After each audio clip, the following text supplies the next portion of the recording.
So for nose work 1, what we're going to add for you guys this week is height, and so really working on the concepts of scent falling. So I want you guys to kind of imagine a waterfall, and if I had odor or food right now in a box that's up high, like on the surface of a chair, it takes time for that odor to pool and then kind of fall off the edge. So if you've ever seen, what's that smoke that they use in haunted houses, right? It just kind of like flows.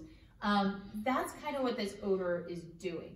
So what we want our dogs to start looking for is not just looking on the ground for the white boxes, but also looking up in the chairs.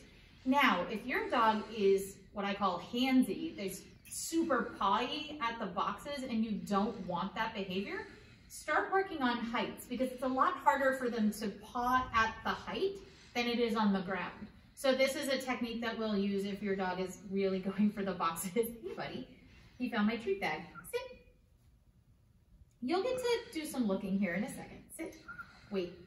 So we're going to try, I've got 1, 2, 3, 4, 5 boxes out. The one to my right, to your left, in the chair over there, will have food in it. Captain's not going to see it. So I'm gonna tell him to go over there and lay down. I'm gonna put him behind that, that area. Usually what we would do is we would have a partner set this up for us or help us out with it, or we would have an assistant. Nick is recording right now and I would rather have him on that. So I'm gonna work this with Captain in a stay, but I would rather, if you have the ability to have somebody put the food in the container for you and then tell you to come on out. So Cap, over here.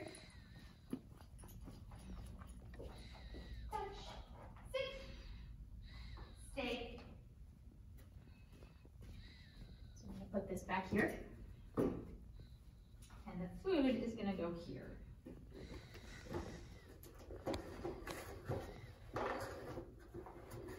Now, if your dog is short, or even like Captain where he's not super tall, I'm going to take, once he finds it, I'm gonna drop this on the ground and then open it.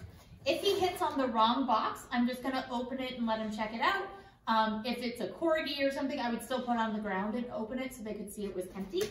But for now, I'm gonna go get my dog.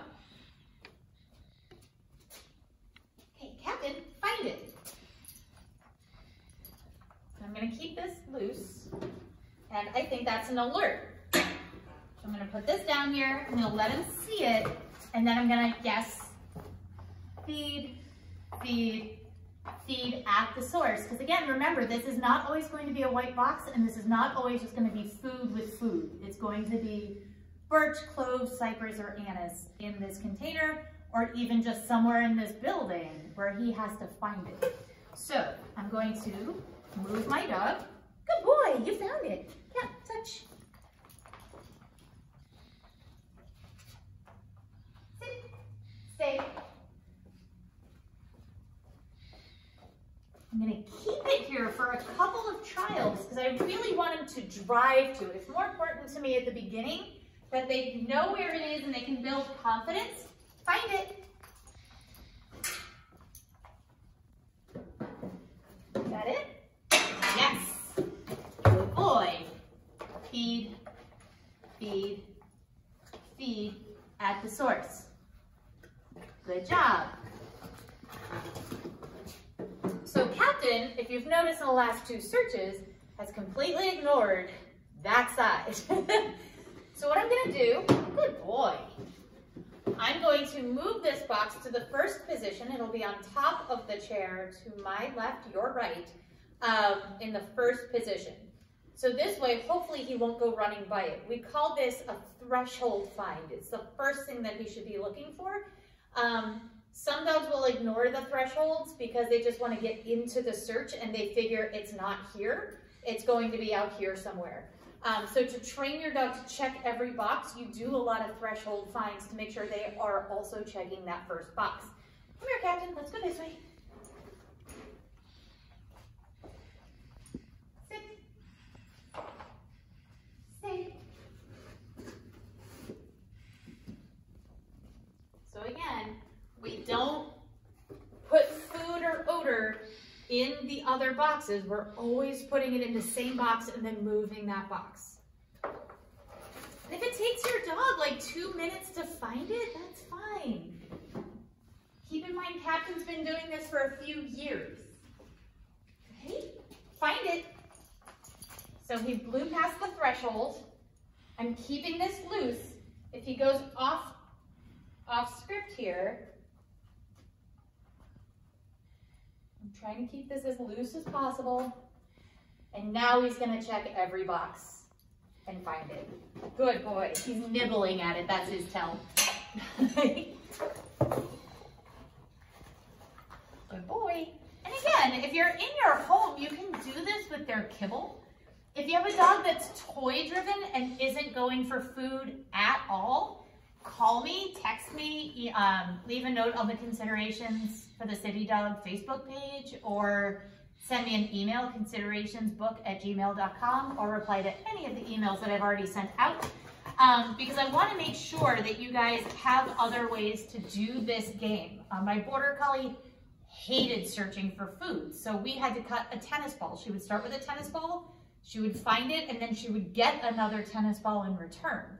And then we would cut the one that we were using as bait, pair that with the odor, and we would cut it to smaller and smaller pieces until it was a tiny piece of tennis ball felt with the odor, but every time she got the odor, she got to chase a ball. So there are ways to do this if your dog isn't motivated by food, and I would love to show you, but I only know that if you reach out.